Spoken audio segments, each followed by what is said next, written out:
This is extremely weird, and I have no idea what to think. I recently moved to a new province, and I'm really enjoying life out here. New friends, new job, and now a new ghost, it seems. I've had many paranormal experiences, including something that followed me from home to home. Since moving, I've not had any negative experiences, or even felt uncomfortable. I recently moved into an old fish house in one of the main cities here. It's a little rental right on the water. It was a great overall vibe, and I work from home quite a bit, so I'm very comfortable here. These experiences are mainly just odd, and kind of cute if I'm being honest. I have a little cat who I brought with me, and my first real experiences in this house includes her. When we first moved, she was instantly attracted to a specific windowsill at the front of the house, where she now spends most of her time. She would always act like something was playing with her or petting her. I'd always hear her purring and see her rubbing herself all over the window randomly throughout the day. Then, I would start to wake up in the night to hear her playing with something in the living room right next to the window. I often found little trinkets or pieces of trash that I had never seen before scattered in the living room after being asleep all night. This is, again, not that unusual for a cat. They tend to find really odd things to play with, so I brushed it off. Then one night, I had a friend stay over, and she swore up and down that my cat had been playing with a ribbon that was hovering mid-air in front of her. I figured it had gotten stuck on something, and that the cat had just started playing with it, since I never did find the ribbon, until the next few experiences happened. I recently started binging TV shows, and one of those shows was Downton Abbey. If you don't know what it is, it's a period piece drama set in the 1910s. Every time I would turn on the show, I would hear quick little steps running into the living room from the front window. I thought it was my cat, and didn't think anything about not seeing her, since she is black and blends in with the dark flooring. When I would turn off the TV, I would sometimes hear a click, and the TV would go right back to Downton. It would always play season 1 episode 3, and I could never find a technical reason for both the TV, the Xbox, and Netflix all being turned on at the same time, especially to the same episode. I do have a Chromecast as well, but generally you have to go to the app and click a few buttons to cast.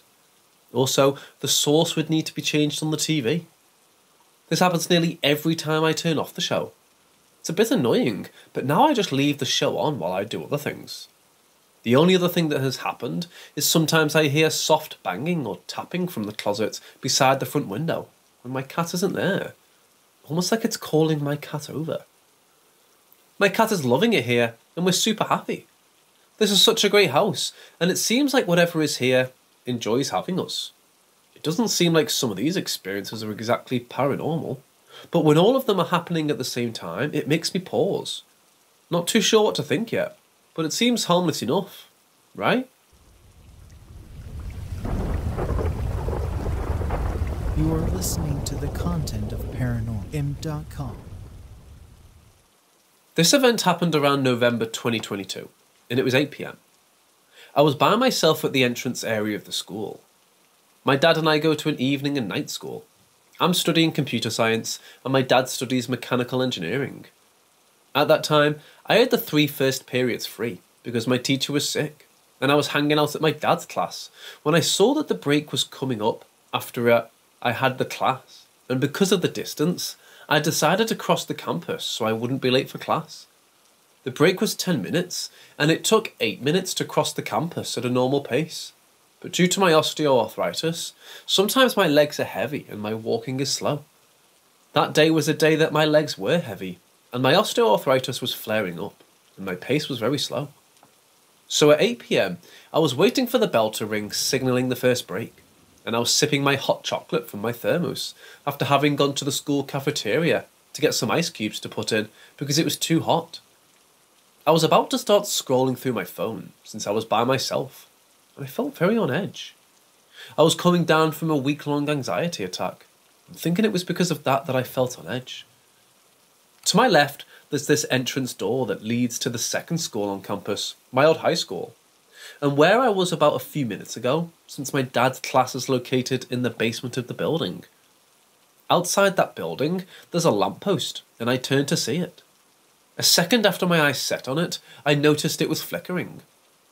I thought nothing of it, thinking that it must be bugs flying around it, or because of what is happening with the energy crisis our town is lowering the voltages, causing that flickering as they did during COVID-19 lockdowns. Hence why I don't think it's paranormal. But what makes me post this here is how the flickering and the black that appeared in between it started becoming bigger and bigger every time. 3 times it flickered, and the 3rd time the black spot was very big. Then there was an oomph sound from everywhere and nowhere at the same time, before almost the entire campus was divided into darkness. Everything was dark except the classes. I could see the lights from the space under the door. The darkness lasted for maybe 2 or 3 minutes. I jumped up and walked as fast as my legs would allow to the cafeteria, to ask the lady behind the counter and the cleaner that was with her, chatting if they were okay. To get to them from where I was, it would take me a couple minutes tops. But when I entered the cafeteria, the lights came back on. And when I asked, they said there was no power outage. Confused, I walked back to the bench I was sitting at, and everything was normal. The bell went off and a break ensued. But in the minutes of darkness, it was completely silent and I felt dread and on edge, even a bit of fear. I'm used to power outages from living on an island growing up that had many times run out of power throughout the winter. So I always carry a flashlight with me, and I make sure my phones always have flashlight. What was that darkness? Why was I the only one to live through it? I asked my dad and he said there was no power outage. Same answers from my fellow classmates and my mum when I asked them. Any theories? You are listening to the content of ParanormalM.com. I'm going to night and evening school in a small town in central Macedonia, and one of my classmates, Zoe, has 2 kids, a son and a daughter. The son lives in Shanghai and the daughter lives in Amsterdam. This Christmas, Zoe orchestrated a surprise visit with her son to Amsterdam to go see her daughter.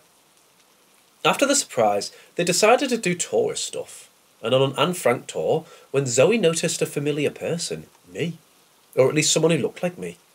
I'm talking identical looking to myself.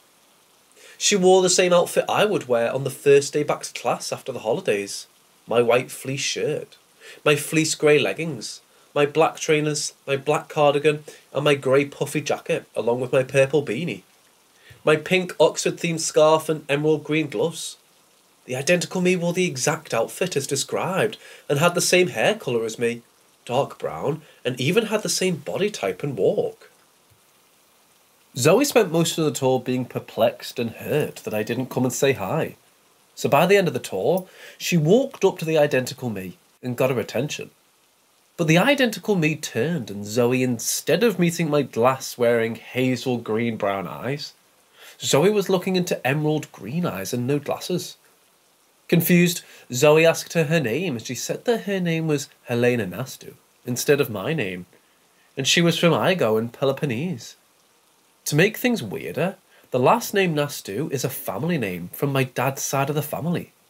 Igo is where my maternal grandma and her family are from, and Helena is a family name and a name that my parents considered naming me. Zoe then shared this event on the first day of class, after we exchanged gifts, and I shared wrapped desserts for my name day, which was on New Year's Eve. I found it very odd because it reminded me of a different story my mum told me that Uncle Nikos, a family friend referred to as Uncle, experienced in early December. The event goes as such. Uncle Nikos lives in Athens, and one day he was on a public bus when he saw me on the bus. He found it hilarious because he was on the phone with my mum. He hung up because he was about to get down and decided to pass by and surprise me. She wore the same grey puffy jacket, and she had red hair like I had the last time I saw Uncle Nikos. He walked up to her and tapped her shoulder and called her by my name, when the other me looked him up and down, confused, and Uncle Nikos saw emerald green eyes. And Uncle Nikos realised he made a mistake. He called my mum asking where I was, and Mum eyed me across the table as I was eating breakfast and said I was with her. He got so confused and told us the story. My money is on the doppelganger, while my dad thinks it's a parallel universe version of me. Or my sister thinks it's a cousin of ours, but spent the holidays looking for her social media and couldn't find her. Dad asked around the family, but there's a Helena Natsu, but we don't look alike at all. And she's blonde with blue eyes. It's the first two names that people said when they see me somewhere I haven't been. And even someone looking identical to me, and it's not my mum. You are listening to the content of ParanormalM.com. In March, we moved into our house, which was built in 1887. Over the last few months, some seemingly harmless things have been happening with more frequency. Small things falling in rooms no one is in, lights flickering, small objects moving, appearing and disappearing, strange sounds in the house that aren't explainable. Whenever I hear a sound like that, I stop what I'm doing and listen intently to try to understand what's causing it.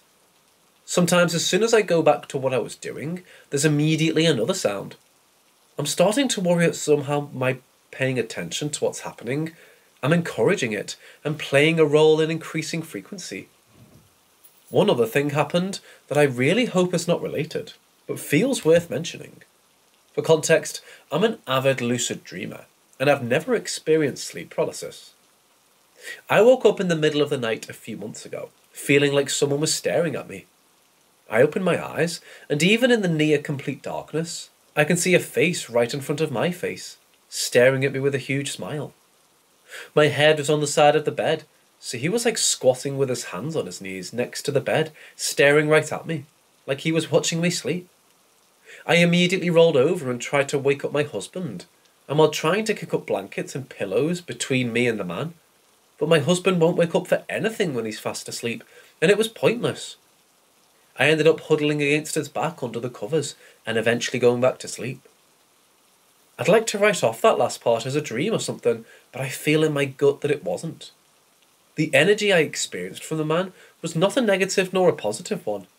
My sense was that he didn't think I could see him and was not trying to scare me.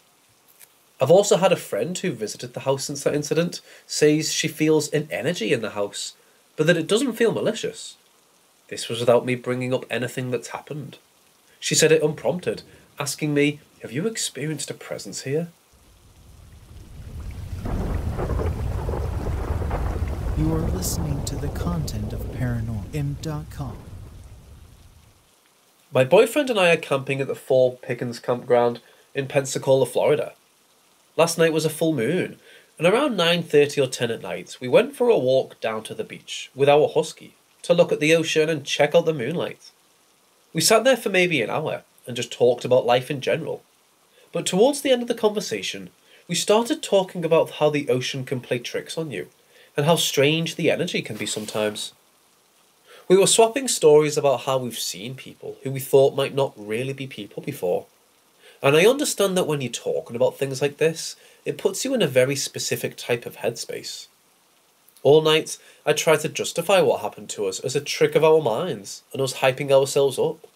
But we both saw the same thing at the same time, and there's absolutely no way it wasn't real.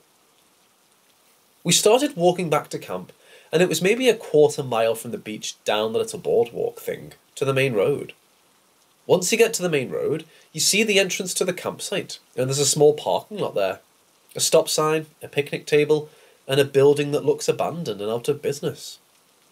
This building is 1 story tall, and doesn't have any signs out front, and I don't believe the doors and windows are shuttered, but they're definitely not accessible.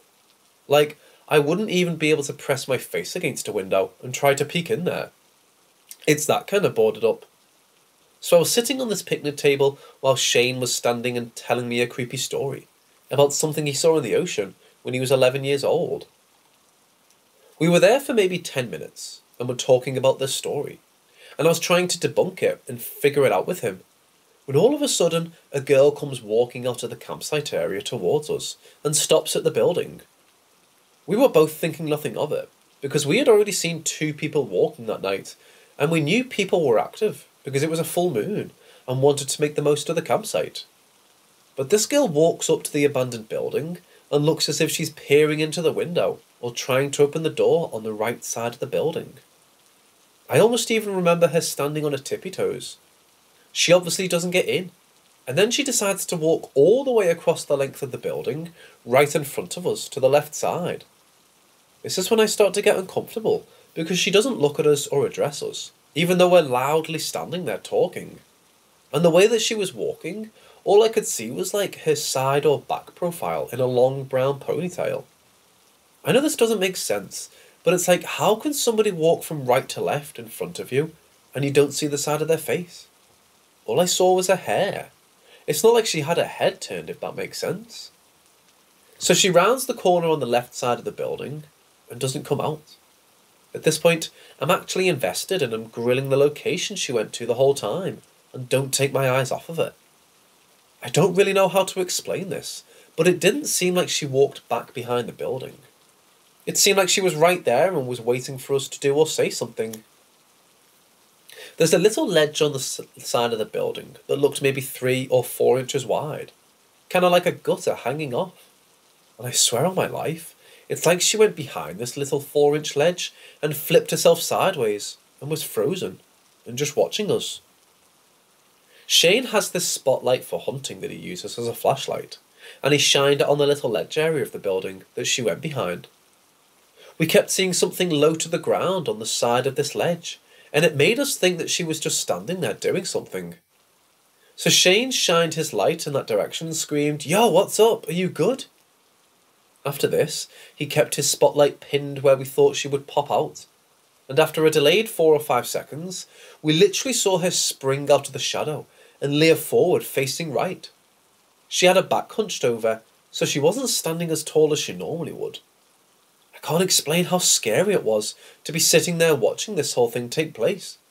And once we shine the flashlight, have this person's face pop out from the side of the building. It would have been less scary if she never came out, and we circled the whole building and no one was there. Her movement was incredibly unnatural, and it was as if no human being would respond with their body language that way, after having a flashlight shining on them. It's like she couldn't figure out what to do, and she showed herself only because we made her. It was almost as if she was scared of getting caught for doing something wrong, not scared of us. The way she popped out her face was turned towards us, and she had her arms kind of sprawled out, almost like praying mantis arms or something. I know this sounds ridiculous, but there's literally no other way to explain this. But the best part about this part of the situation that neither one of us figured out until we talked about it later was that neither of us saw a face on this woman. It was just smooth skin or clay-coloured, rounded, and with no eyes or facial expression. I want to say that I personally almost saw divots or pits where the eyes should be, but there was nothing substantial there. We were still trying to figure out this encounter, so we weren't super quick to get scared at this point. We thought it was our minds playing tricks on us. So this is where the story starts to differentiate a little bit, so bear with me. After she pulls her body back behind the ledge, Shane turns his flashlight off, when I asked him to, because I felt like it was rude.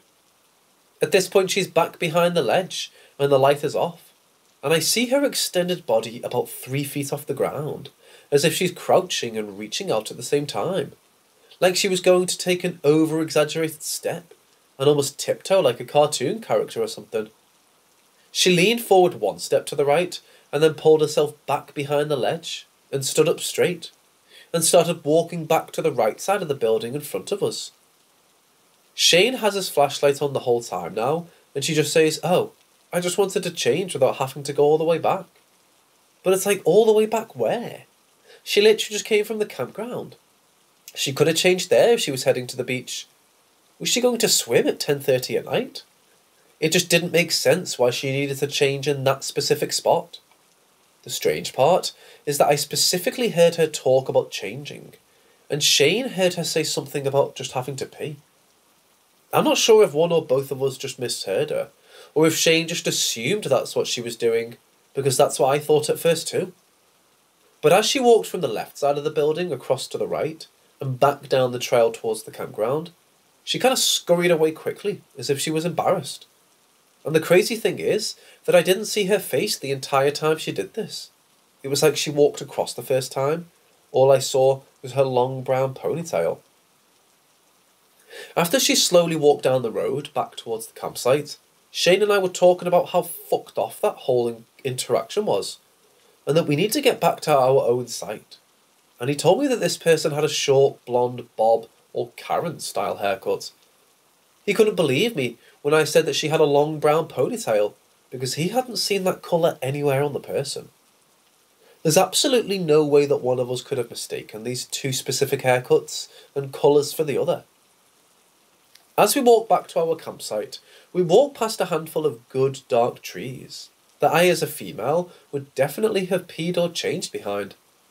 It's like this building was so far out of the way, and I would never think to go to the distant right side of it by myself late at night in order to change my clothes. Like it just didn't make sense with the choices that she made. And trust me, we've spent enough time in the city that if we were in New York, New Orleans, Venice, Denver, etc., and we saw somebody doing stuff like this, we would chalk it up to the person being high and just kind of laugh it off. But this is a random, quiet family campground where everyone is super happy and peaceful.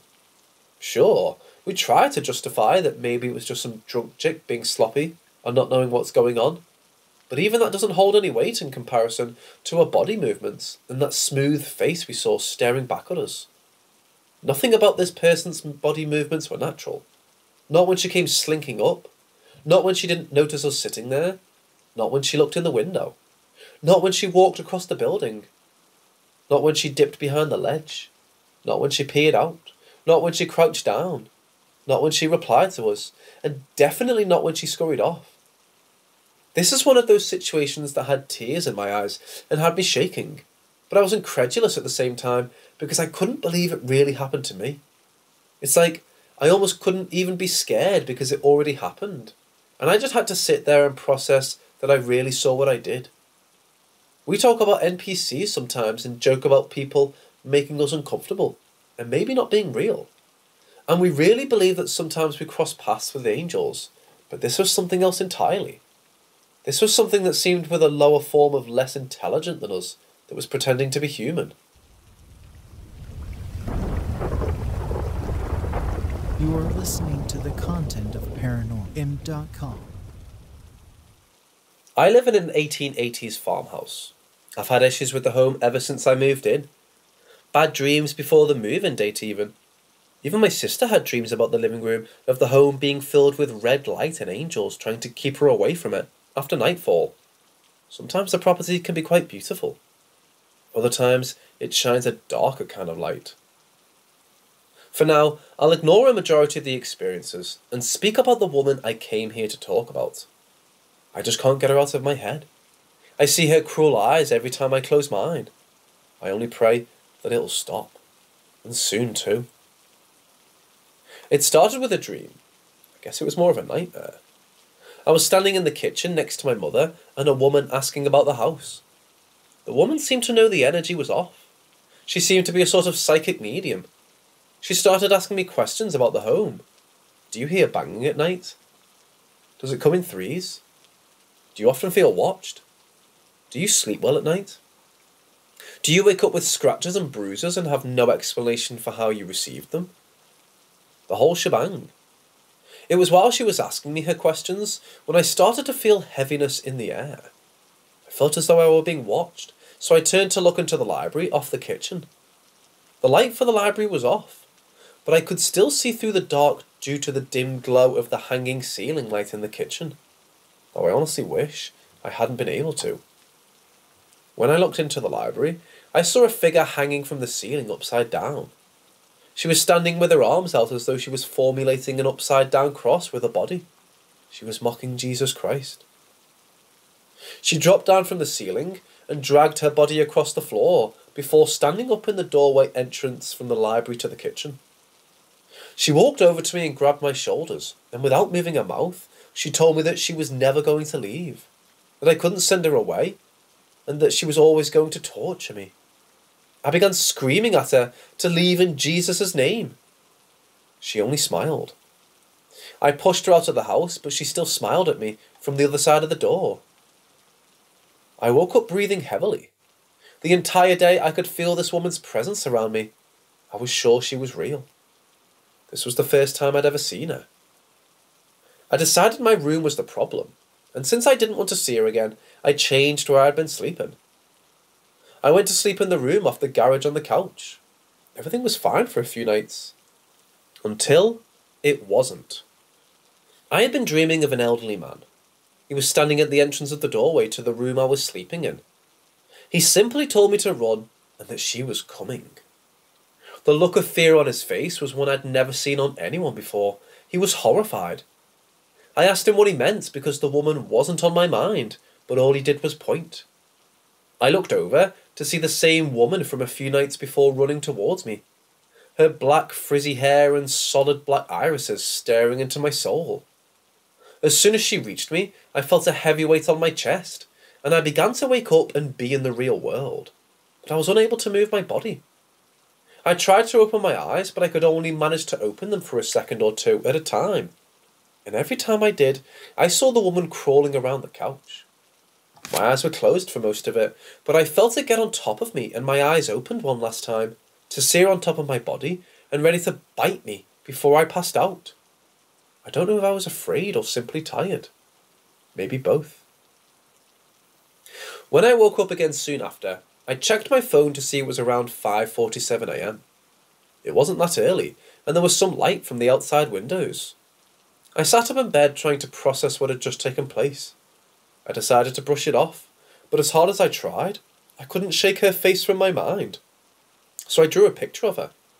I'm not an artist by any means, but I needed it down on paper. This was the second time I saw her. I decided to stay in the room off the garage because it was clear that it wasn't the location. I didn't see her again for another few nights. Until I did. I was dreaming again. I sat up in bed because I felt her near me. It was a sickening feeling that I couldn't mistake for anything else in the world. I heard scratching from a nearby door. The entrance to a closet in the corner of the room where my mother kept large racks full of tablecloths and bags of unopened chips. I turned my attention towards the noise. The door to that room is a difficult door to open. I often have to throw my entire body weight into the door to open it, but at this moment it opens on its own. As the door slowly opened to nothing more than a crack, I could see half of the woman's face. Her blank, expressionless face stared at me from behind the door. I didn't move, nor did I make a sound. I was kept in place by my fear. She slowly exited the room and walked towards me. I jumped off the couch and backed away screaming at her. I told her she wasn't welcome and that she was to leave my house immediately. She never blinked. She only continued slowly moving closer to me, as if I hadn't been yelling at her at all. She only stopped to bend over and look me straight in the eyes, her face inches from mine. Then I woke up. I shot straight up and looked towards the door to the closet. It was still closed. This was the third and final time I saw her. 3. Yet another mockery of God and the Holy Trinity. I've never seen her again since that day, but sometimes I still feel her around me. You are listening to the content of ParanormalM.com. This happened a couple days ago. My family and I went to an old asylum while on vacation. They'd renovated it up a bit and put a couple of stores and a restaurant inside, so my father thought it would be a nice place to visit. Ha! When we first drove into the driveway, I was overcome with dizziness. I couldn't see straight, and I could finish typing the message I'd been typing before we pulled in. As I got out of the car, the dizziness subsided for the most part, and we all went inside. It still looked like an asylum. The doors were like metal cage doors. The floor was old and cracked. The walls were old yellowed bricks, and there were entrances that were covered over with more bricks, so no one could enter. As we began walking down the halls, I noticed something was off. The overall feeling in the place was just terrible. I started getting a headache, but it was only minor. I know spirits can give people headaches and stomach aches, so I wasn't surprised. As I said, mine was minor, but I couldn't help but notice that my sister was getting worse and worse. As we continued walking down the hall, we stopped to look at one of the stores. There was an old-looking metal door that resembled something that would be in an animal cage. It was just a pitch-black empty room on the other side. I had mentioned to my mother the feeling I had about the place, and so as a joke, she held me close to the cage and said, "Look in there. Do you see a ghost yet?" As they were all laughing, I stood there in shock, for there was someone on the other side of the gate, looking back at me. I ripped away from her grasp and kept walking down the hallway from the cage-like door. My sister was giving me a look, so I knew she wanted me to tell me something.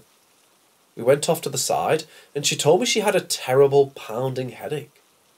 We kept walking as she told me about it, but I could see she was getting worse, like she didn't know where she was going anymore. I took her outside the building for a minute to help her head, and told her to pray and imagine a white light around herself. As she did this, and started to walk away from the building, her headache was getting better. My father scheduled for us to eat inside the building, and our table was ready, so we were forced to go back inside.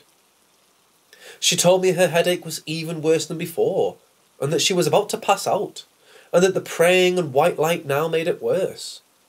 We were texting each other, and she was telling me that she felt a strong pressure on her back and head. Soon enough, I could see she couldn't take it anymore, so I took her outside again. My parents were furious, but only because they didn't understand. Once I took her outside, she started to cry and shake, and so I took her away from the building, and we went on a walk.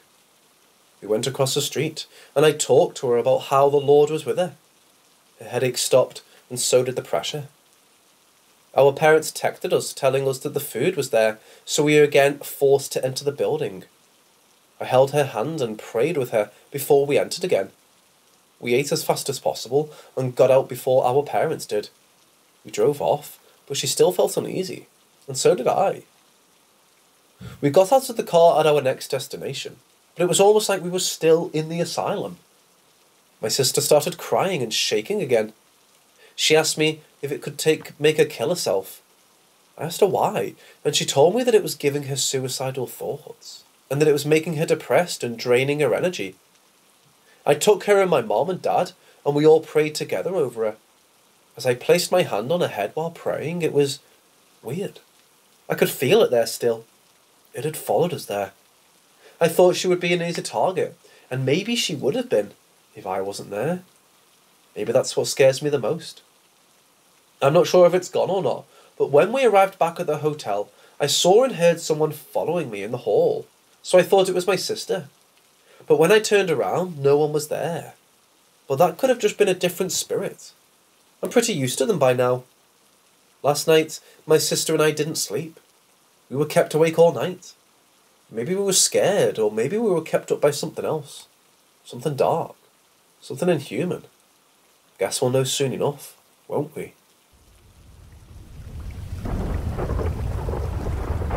You are listening to the content of ParanormalM.com.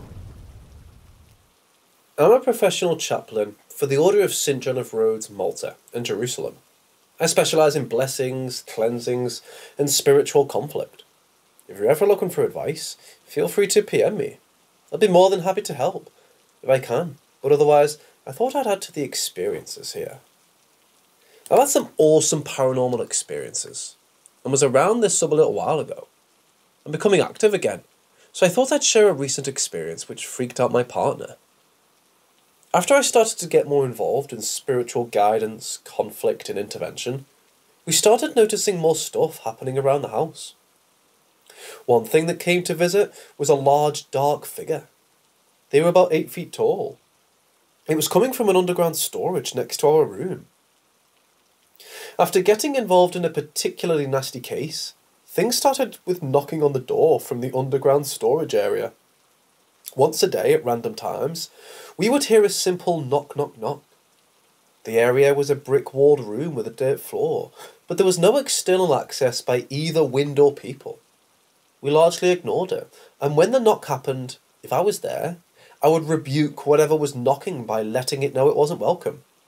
My partner, however, opened the door after knocking but didn't tell me. The next day, we were relaxing in bed when the guitar standing next to the door strummed twice incredibly loudly. Again I rebuked, but again I didn't know she'd answered the door. The night I was struggling to fall asleep, I was tossing and turning and was frustrated, so I opened my eyes to go on my phone. When I did, roughly 20 feet away, I saw a huge black shadow figure standing in the corner looking at us. It was well built, with broad shoulders and a strong-looking body. I was frozen in shock at first, and then flashed my phone's screen in its direction. It didn't disappear immediately, but slowly dissipated from the bottom upwards. I prayed an incantation and went back to sleep. The next night was the same. I struggled to sleep and had a feeling why. When I was almost asleep, I opened my eyes and again there the figure was. Except this time it was standing next to the door to the underground area. I grabbed my blessed Maori weapon and stood, then started to perform a fairly serious prayer. This half woke my partner up. As I prayed into the darkness, the same thing happened. The figure slowly disappeared. The next day my partner asked what I was doing, and I told her. I then asked her if she'd seen anything, and she said she'd been hearing the knocking and tried to find the source. I asked if she'd opened the door after knocking, and she said yes. So I finally did what I should have, but was probably too scared to at the time in case I picked up a fight I couldn't win, and blessed both our rooms and the storage room. I used frankincense and myrrh incense, holy water, and prayers in English, Latin, and my native Maori language. I placed an iron cross above the door on the inside of the house, and placed bigger wooden crosses above all of the entry points to my room. You are listening to the content of ParanormalM.com. I'm staying with my partners, living with her family while we save for a house, in a relatively new house. But there's one room that's given her the heebie-jeebies. But she's never told me until she scolded me for making shit worse with that paranormal crap. I do love her, and she loves my work, but she opened up to me that when she was younger, she lived in what she believes to be a haunted house, and it terrified her. The room is a concrete cellar that's underneath a section of the house. The house is built into a hill, and our bedroom is the only access door to the concrete cellar. Here's what's happened so far. I was on my computer and I heard 3 gentle knocks on the cellar door. I thought I was being paranoid, but to be sure, I muted my music, did a quick look around the room to make sure no other doors or windows were open, and then went back to work. After about 5 minutes, I heard 3 definitive loud knocks. I rebuked it, I prayed, and tried to cleanse it. But I honestly think I need to cleanse the room, or do some work on it, because at the moment I'm on the defensive. Then a few days later, I was slowly waking up in bed. For reference, my guitar sits next to the door to this cellar. My partner was reading next to me, and we both heard 3 loud twangs on the guitar strings. Different strings too. That really freaked her out, and she got really mad at me again for helping people in this forum.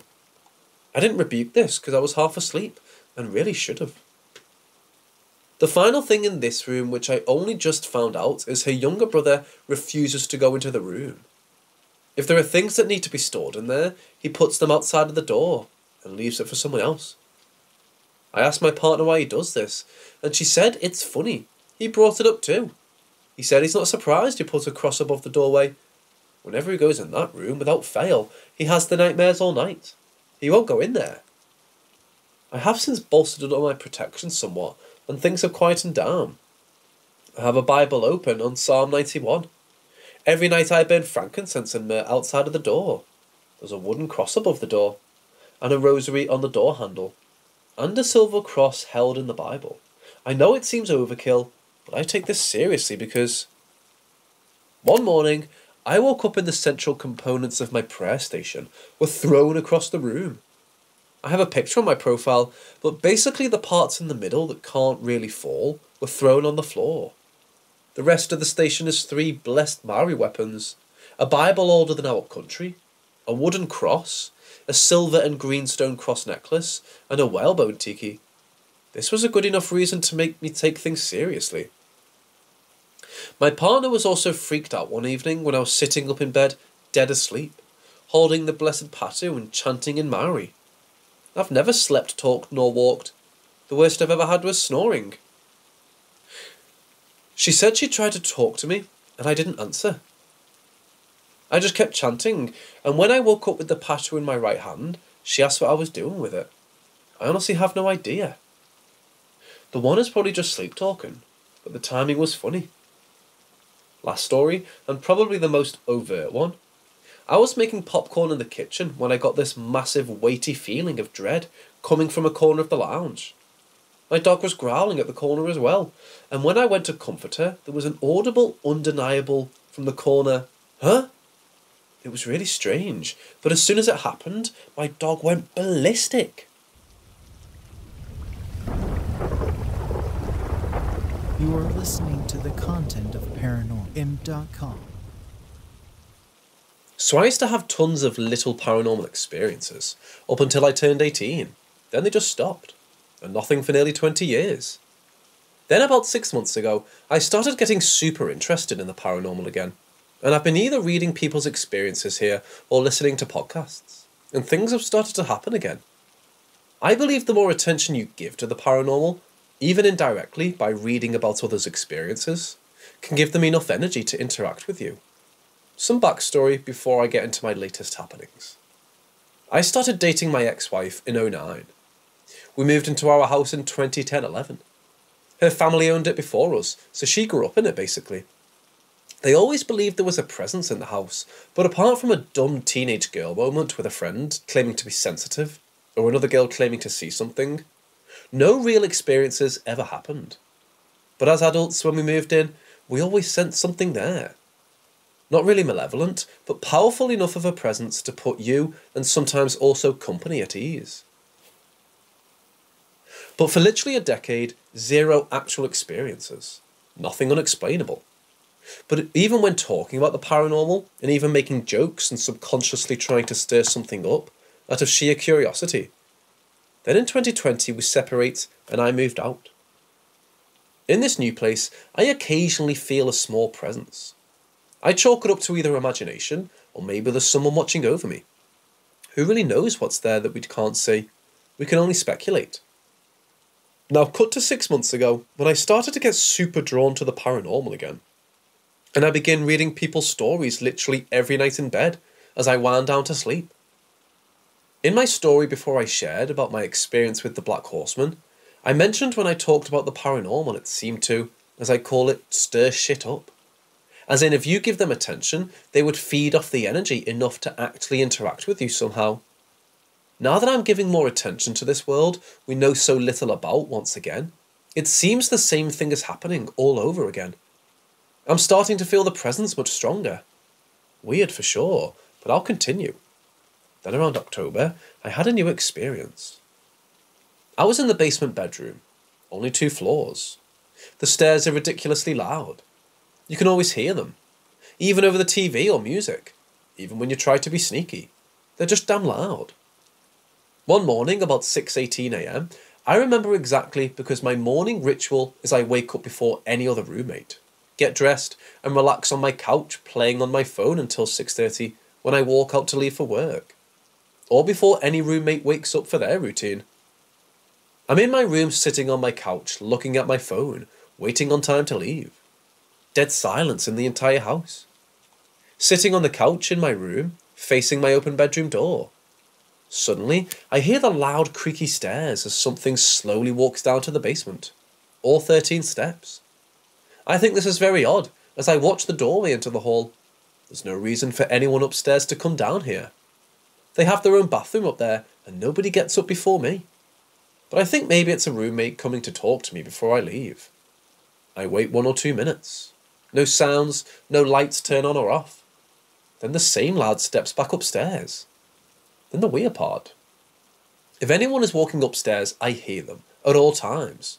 The floor is absurdly loud and creaky. So if someone goes upstairs, you immediately hear when they walk to afterwards also.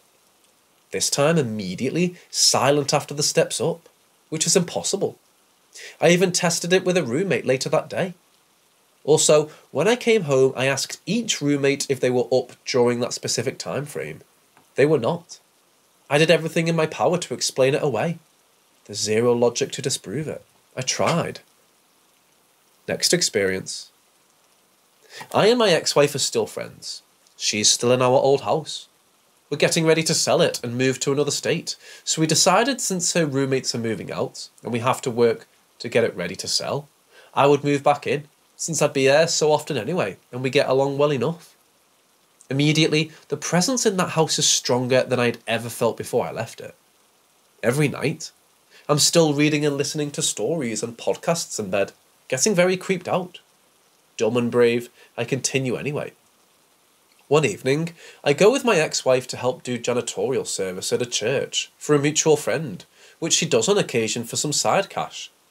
She's been doing so for months and asked me to come along this time because she hates going there alone because she thinks it's haunted and gets spooked out. There's a specific room she hates and feels like there's always a presence in that room, and it makes her extremely uneasy. A friend was hanging out with us and decided to tag along. So we get there, and she asks me to handle that room because I don't rattle easily. So she's in the bathrooms, the friend is just standing in the hall talking to us, and I'm in the hall running an extension cord. And I walk past the door to that particular room. I look at our friend as she turns sheet white and says as I walked past it, the door slowly opened, even though it was locked solid. Take that as you will. Just a door coming unlatched or paranormal. But it felt unlikely it just unlatched, as it's a heavy solid built door with a sturdy lock. They lock every door in this church for whatever reason. Anyway, I tried recording some audio in the room alone a couple times, hoping to catch something, but I've captured nothing so far. I'll keep trying whenever I get the chance. I also say, you're not allowed to follow us home or attach yourself to us, and you're not allowed to feed off our energy before we leave the church every time. Third experience.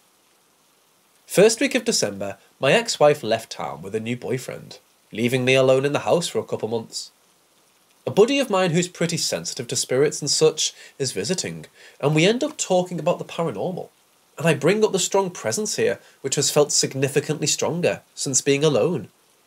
He mentions he's felt something watching us from the kitchen the whole time, and nervously changed the subject. That night, I went to bed, read some stories, got all spooked and got sleepy, put my phone on the charger, turned off the lights, and lay down.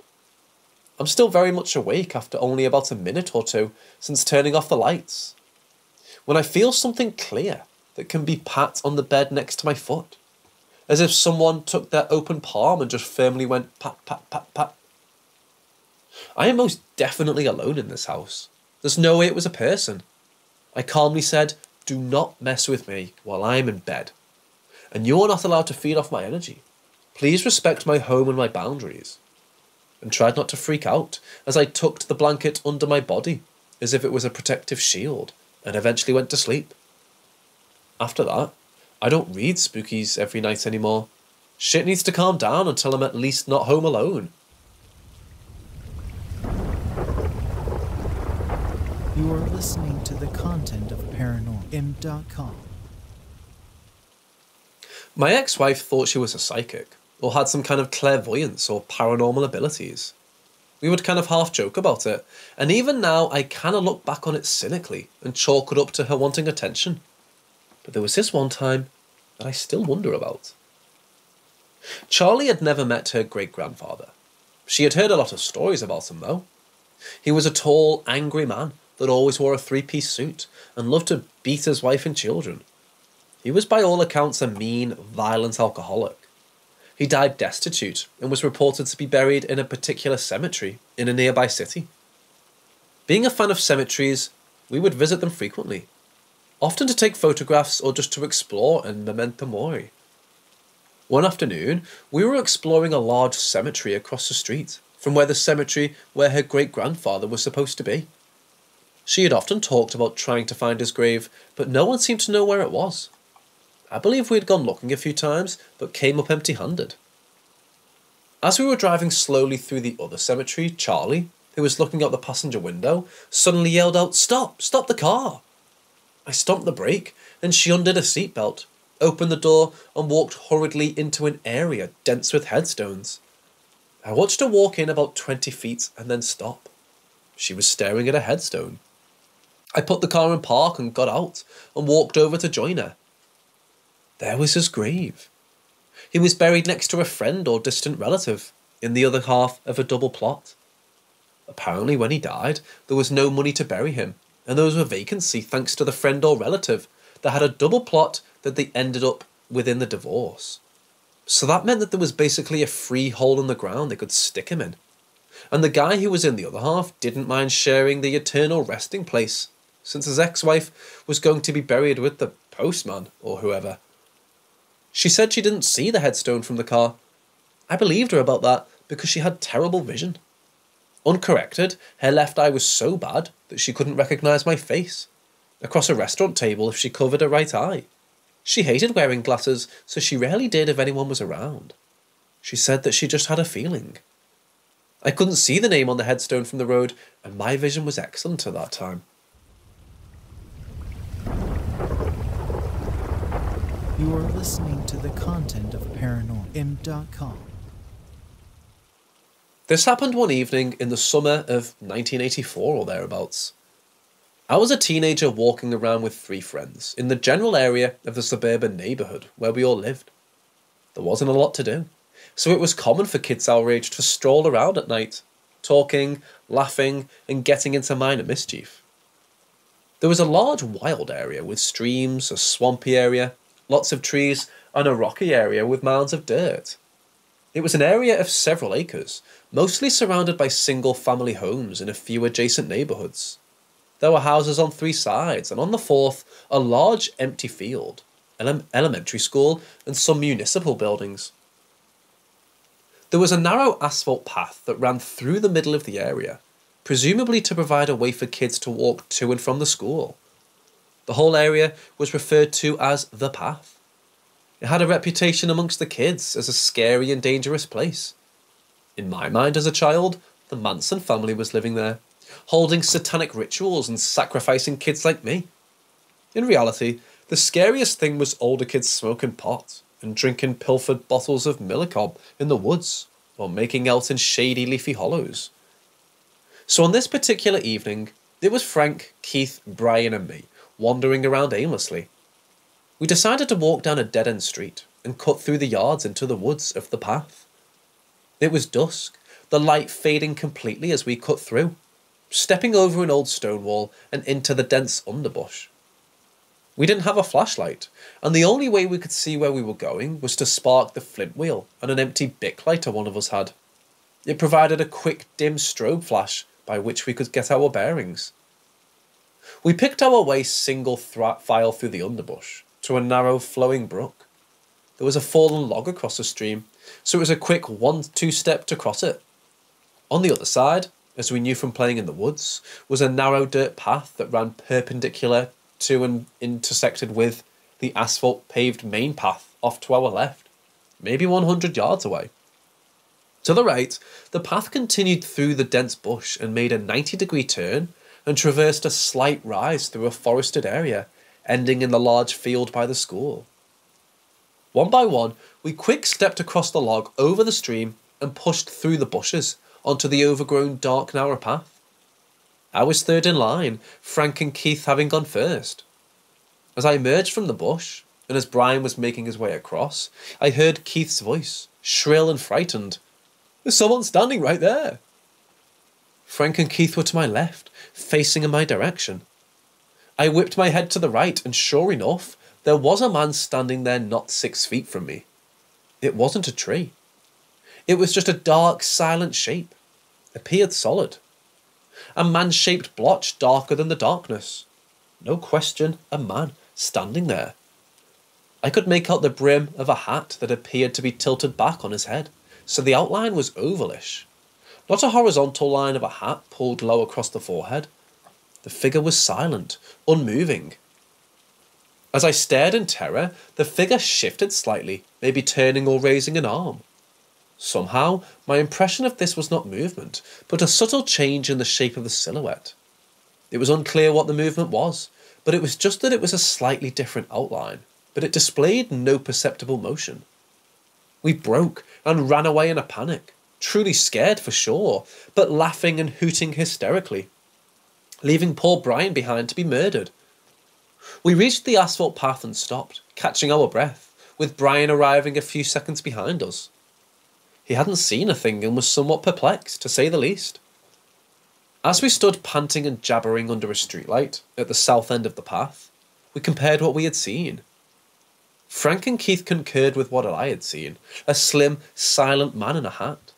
Then Keith said, when I was looking at it, it sort of changed. Like it didn't move, but it changed shape. That gave me goosebumps, since that was the same subjective observation that I had had.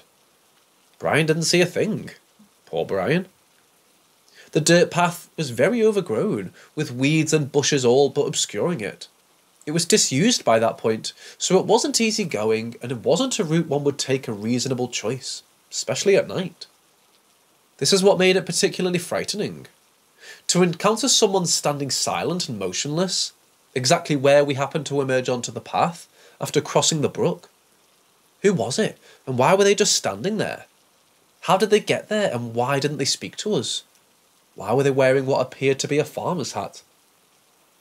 All of these things flashed quickly through my mind when I saw the figure, but in one sudden jolt, arriving all at once was a giant "what the fuck" in a primal part of my brain.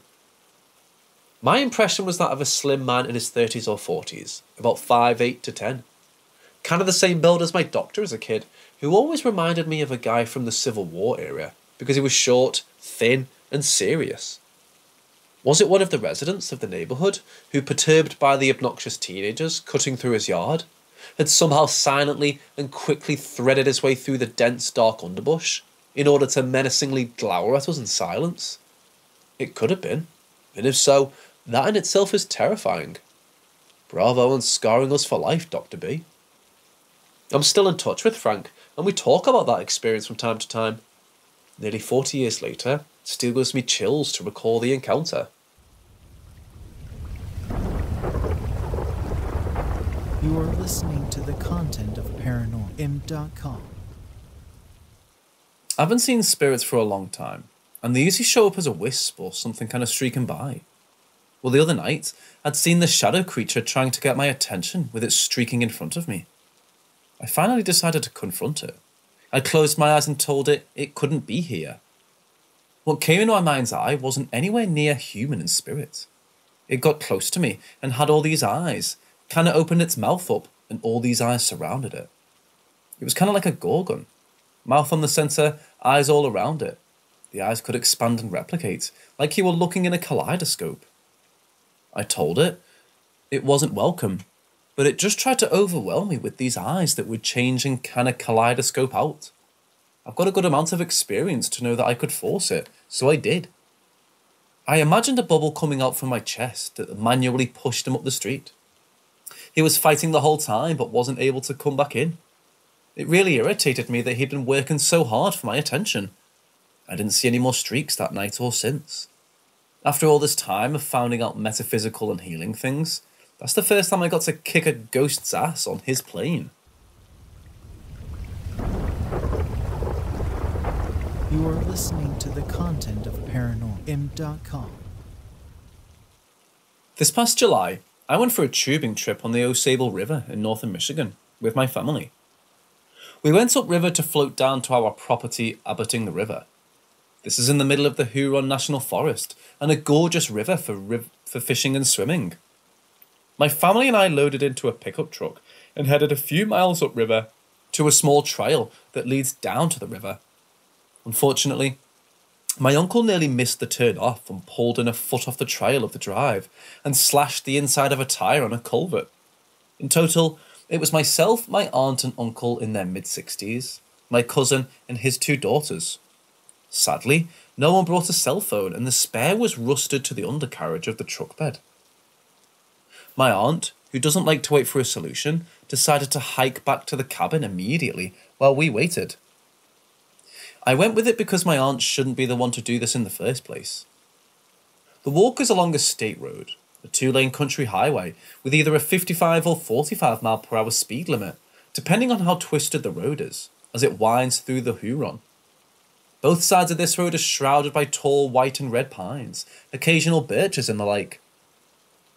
Very scenic, very lovely, yet very hot in the early afternoon of early July, when one would rather be tubing down the river. We walked east up the westbound shoulder, and vehicles would pass every few minutes. Typically, you could either hear a distant radio or music playing, followed by the nearing rumble of a car or truck coming. Nothing out of the unusual. However, as we walked, we heard what sounded like classic rock music coming from the trees. It was coming closer, and it really sounded like an oncoming vehicle, or someone moving on an ATV or bike, except there was no sound of an engine or rumble of tyres. I thought perhaps someone was just out of view in the tree line. There were no houses or cabins on this stretch of road, nor trails nor roads. It's pure forest. The sound came closer, and I was trying to identify what song it was, as it sounded somewhat familiar, or so I thought. My aunt, a lovely lady, kept walking and busting ass without so much as a care in the world, rather sure she was cursing my uncle repeatedly. Within the span of 30 seconds, the sound was nearly on top of us, yet we couldn't see any source for the music. As it closed to within 30 feet of us, still off to our left in the forest, it should have been obvious, but it wasn't. And that's when the music became louder, along with a bit of buzzing like static or flies. And then it was there, invisible. It was perhaps 5 feet from us, and it had to be a swarm of flies, buzzing in unison and in differing octaves of the same notes.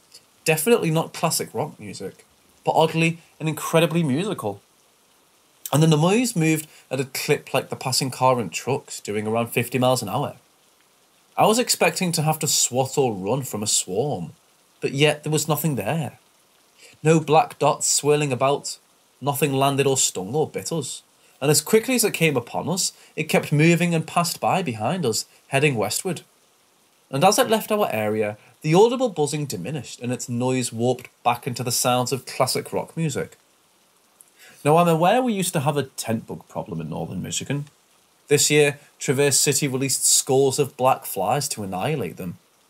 The only thing I can fathom is that it was a swarm of flies buzzing and flying in such a manner as to produce such a noise. However, I've not been able to Google any evidence such a thing can occur. We walked on, and I stated to my aunt that that was the oddest thing, and she shrugged it off, agreeing but not caring. I was hydrated, not drunk or high, and dismissed the occurrence as, I'll figure it out later. You are listening to the content of ParanormalM.com.